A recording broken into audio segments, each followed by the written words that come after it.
தமிழக வெற்றி கழகத்தினுடைய செயல் வீரர்கள் கூட்டத்துல திரு விஜய் அண்ணா என்ன பேசுறாருன்னு சொல்லி நம்ம தெரிஞ்சுக்கலாம். வாங்க வீடியோ போலாம். முதல்ல அவர் என்ன சொல்றாரு, இது ரொம்ப நெருக்கடியான காலகட்டம் அப்படிங்கிறாரு. சொல்லிட்டு எனக்கு யாரும் நெருக்கடி குடுக்குறாங்கன்னு சொல்லி நினைக்கிறீங்களா? அந்த நெருக்கடிக்கு நான் பயந்துக்கிட்டேன்னு சொல்லி நினைக்கிறீங்களா? நான் நெருக்கடிக்கு பயந்துக்கல. ஆனா நெருக்கடி இருக்கிறது உண்மதான். எனக்கு வந்து நெறைய வந்து பார்த்தீங்கன்னா, நெருக்கடி குடுக்குறாங்க அப்படின்னு சொல்லி ஒரு விஷயத்த பதிவு பண்றாரு. பதிவு பண்ணிட்டு அது மட்டும் இல்லாம, இதுக்கு முன்னாடி இருந்த இதுக்கு முன்னாடி ஆட்சி செஞ்சவங்க வந்து பார்த்தீங்கன்னா, அவிங்களுக்கு வந்து ஒரு அடிமை மாரி இருந்தாங்க பாரதிய ஜனதா அரசுக்கு அப்படின்னு சொல்லி ஏடிஎம்க அதிமுகவ விமர்சனம் பண்றாரு. சொல்லிட்ட உடனே என்னங்கிறாரு, அவங்களாச்சும் டைரக்ட்டா போய் சரண்டர் ஆனாங்க. இப்ப இருக்கக்கூடிய தீய சக்தி திமுக என்ன பண்றாங்க, இன்டைரக்ட்டா அவங்களுக்கு சரண்டர் ஆயிருக்கிறாங்க அப்படின்னு சொல்லி ஒரு கருத்த பதிவு பண்றாரு. அத சொல்லி முடிச்ச உடனே என்னங்கிறாரு, மக்கள் எனக்கோசரம் என்ன பண்ணியிருக்கிறாங்க, என்னுடைய இவங்கலாம் என்ன சொல்றாங்க, 30 வருஷமா என்ன மேல குறை தான் சொல்லிட்டு இருக்கிறாங்க. சினிமா ஊடகங்கள்ல இருந்து, பத்திரிகைக்காரங்கள்ல இருந்து எத்தனையோ பேர் என் மேல குறை தான் சொல்லிட்டு இருக்கிறாங்க. அவங்க எல்லாரும் சொல்லிட்டு இருந்தாலுமே கூட குறை சொல்றவங்க சொல்லிட்டு தான் இருப்பாங்க. மக்கள் என்ன எங்க கொண்டு போய் வச்சிருந்தாங்க? என்னோட கெரியரோட உச்சத்துல கொண்டு போய் என்ன உட்கார வச்சிருந்தாங்க. இன்னைக்கு வந்து அந்த கெரியரோட உச்சத்துல இருக்கும்பொழுது நான் எவ்வளவோ நல்லது செஞ்சேன் மக்களுக்கு. அத செய்யறதுக்கோசரம் தான் இப்ப ஆட்சி அதிகாரத்துக்கோசரம் நான் வரணும்னு ஆசைப்பட்டு வந்திருக்கிறேன். என்னால நீங்க ஜெயிக்க வைங்க அப்படின்னு சொல்லி ஒரு கருத்த பதிவு பண்றாரு. பதிவு பண்ணவர் என்னங்கிறாரு, நான் 30 வருஷமா மக்கள் பணி செஞ்சுட்டு இருந்தேன். இதுக்கு மேல எப்பவுமே நான் மக்கள் பணி தான் செய்வேன். இதுல யாருக்கும் எந்த விதமான ஒரு டவுட்டுமே வேணாங்கிறாரு. அதே மாரி நான் ஆட்சிக்கு வந்த வாட்டி ஊழல் அப்படிங்கிறது இருக்கவே இருக்காது. நான் ஊழலே செய்ய மாட்டேன் அப்படிங்கிறாரு. நீங்க கேட்கலாம், இது என்ன முதல்வன் படமா? இதெல்லாம் விஜய் அவர்கள் சொன்னது. நடிகர் விஜய் அண்ணா சொன்ன விஷயம் தான் நான் இப்ப சொல்லிட்டு இருக்கிறேன். நான் என்னங்கிறேன், நான் வந்து ஊழல ஒழிப்பேன். ஊழலே நான் செய்ய மாட்டேன். நீங்க கேட்கலாம், இது என்ன முதல்வன் படமா? அப்படின்னு சொல்லிட்டு. முதல்வன் படத்துல அர்ஜுன் அவர்கள் தான் வந்து பார்த்தீங்கன்னா, ஊழல ஒழிக்கிறேன்னு சொல்லி சொல்லுவாரு. நீங்க என்ன விஜய் இப்படி சொல்றேன்னு சொல்லி கேட்டீங்கன்னா, ஆமா நானும் ஊழல் பண்ண மாட்டேன். ஊழல் பண்றவங்களையும் விடமாட்டேன். ஊழல் அப்படிங்கிற ஒரு விஷயமே என்னோட ஆட்சியில இருக்காது.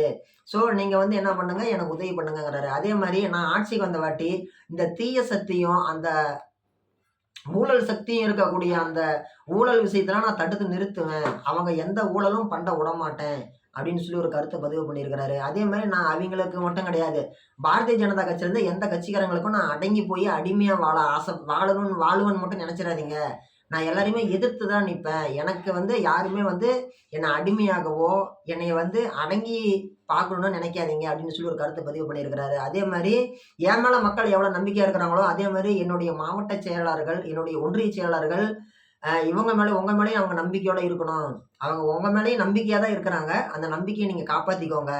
அந்த நம்பிக்கைய வந்து நீங்க வந்து பார்த்துக்கோங்க அப்படிங்கிறாங்க. அதே மாரி அண்ணாதுரை ஆரம்பிச்ச திமுக கட்சியும், அண்ணாவின் பெயரை வச்சு எம்ஜிஆர் ஆரம்பிச்ச அதிமுக கட்சியும் அண்ணா அவர்களை மறந்துட்டாங்க. பேரறிஞர் அண்ணாவை திமுகவும், அதிமுகவும் மறந்துருச்சு. நீங்க நெனச்சு பாருங்க, நான் நெனச்சு பார்க்குறேன். நாம வந்து மக்களுக்கோசரம் இருக்கணும். நம்ம மக்கள் கூட இருக்கணும், மக்களுக்கோசரம் இருக்கணும், மக்களோடயே டிராவல் பண்ணணும் அப்படின்னு சொல்லி சொல்றாரு. திமுகவ பொறுத்தவரைக்கும், இந்த தீய சக்திய பொறுத்தவரைக்கும் பூத் அப்படிங்கிறது எலக்ஷன்ல பூத் அப்படிங்கிறது அவங்கள பொறுத்தவரைக்கும் கள்ள ஓட்டு போடுற இடம். அவ்வளோதான். ஆனா, நம்பள பொறுத்தவரைக்கும், நம்ப தாவேகா தூய சக்திய பொறுத்தவரைக்கும், அது வந்து ஜனநாயக கூடம். அந்த ஜனநாயக கூடத்துல யார் யார் ஓட்டு போட முடியாத வயசானவங்க இருக்கிறாங்களோ, அவங்கலாம் ஓட்டு போட கூட்டிட்டு வாங்க. கூட்டிட்டு வந்து விசில் சின்னத்துல ஓட்டு போட வைங்க. அவங்கலாம் விசில் சின்னத்துல ஓட்டு போடணும். அது வந்து உங்களுடைய கடமை அப்படின்னு சொல்லி அவர் சொல்லியிருக்கிறாரு. அது மட்டும் கிடையாது. எனக்கு தெரிஞ்சு என்ன ஒரு 2, 2 1/4 கோடி ரேஷன் கார்டு இருக்கும் தமிழ்நாடு முழுக்க. அவங்க எல்லாரையும் ஒவ்வொருத்தரையும் வீடு வீடா ஒவ்வொருத்தரையும் குடும்பம் குடும்பமா தனித்தனியா சந்திச்சு பேசுங்க. சந்திச்சு பேசி எல்லார்கிட்டயுமே பேசி நீங்க வந்து ஓட்டு போட சொல்லி சொல்லுங்க. விசில் சின்னத்துக்கு ஓட்டு போட சொல்லுங்க. நம்ம ஆட்சிக்கு வரணும் அப்படின்னு சொல்லி ஒரு கருத்து பதிவு பண்ணியிருக்கிறாரு. இங்க வந்திருக்கக்கூடிய ஒன்றி, பகுதி, நகரம், கிளை இவங்க எல்லாருமே நீங்க எல்லாருமே வந்து பார்த்தீங்கன்னா, கிளைக்கழக நிர்வாகிகள் இவங்க எல்லாருமே வந்து பார்த்தீங்கன்னா, நீங்க தான் வந்து நம்ம கட்சியினுடைய மிகப்பெரிய முக்கியமான வேரே நீங்க தான். நீங்க வலுவா இருந்தீங்கன்னா தான் வந்து பார்த்தீங்கன்னா, நம்ம கட்சி அப்படிங்கிறது ஜெயிக்கும். உங்க எல்லாத்துக்கும் ஒண்ணு சொல்லிக்கிறேன். இங்க இருக்கக்கூடிய மாவட்ட செயலாளர்கள், ஒன்றிய செயலாளர்கள சுதந்திரமா செயல்பட உடுங்க. நீங்களும் சுதந்திரமா செயல்படுங்க. எப்படி? நீங்க சுதந்திரமா செயல்படுங்க. மத்தவங்களையும் சுதந்திரமா இருக்க உடுங்க. கட்சி வேலை செய்யட்டும். யாரும் யாரையும் ஃபோர்ஸ் பண்ணாதீங்க. எல்லாருமே சுதந்திரமா இருங்க. கட்சி வேலை செய்யுங்க. உங்களுடைய ஒரே இலக்கு அப்படிங்கிறதே தமிழக வெற்றி கழகத்தினுடைய வெற்றி உறுதி மட்டுமே உங்களினுடைய ஒரு இலக்கா இருக்கணும் அப்படின்னு சொல்லி ஒரு கருத்து பதிவு பண்ணியிருக்கிறாரு. அது மட்டும் இல்லாம நீங்க ரொம்ப கவனமா இருக்க வேண்டியது அந்த தீய சக்தி கிட்ட. திமுக தீய சக்தி கிட்ட மட்டும் தான் நீங்க கவனமா இருக்கணும். ஏன்னா, அவிங்க நம்ம என்ன பண்ணாலும் அதை புடிச்சு ஒரு தப்பான விஷயமா காட்டணும்னு சொல்லி ரொம்ப ஒரு இதா இருக்கிறாங்க.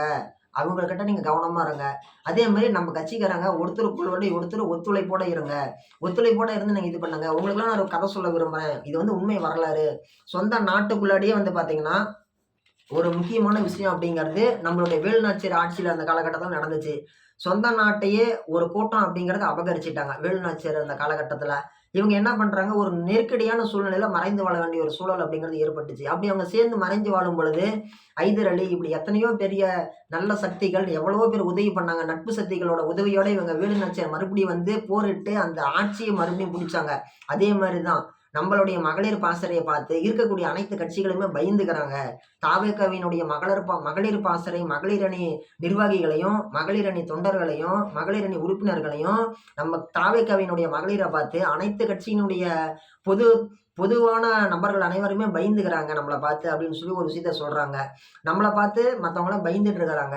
தாவேகாவினுடைய ஒவ்வொரு தொண்டரை பார்த்தும் மற்ற கட்சிக்காரங்கலாம் பயந்துக்கிறாங்கன்னு சொல்லி ஒரு கருத்து பதிவு பண்ணியிருக்கிறாரு. அதே மாரி வந்து பார்த்தீங்கன்னா, நம்ம வந்து நட்பு சக்திகளோட உதவிய நம்ம போய் தேடி போய் நம்ம கேட்கணும். எல்லார்கிட்டயும் நட்பா இருங்கன்னு சொல்றாரு. அதையும் சொல்லிட்டு அப்புறமேட்டு என்னங்கிறாரு, நம்ம வந்து நட்பு சக்திகளோட உதவியோட தான் நம்ம ஜெயிக்கணும்னு நம்மளுக்கு ஒண்ணுமே கிடையாது. நம்மளுடைய பலமே பெரிய பலமா இருக்குது. அப்படின்னு சொல்லி ஒரு கருத்து பதிவு பண்ணியிருக்கிறாரு.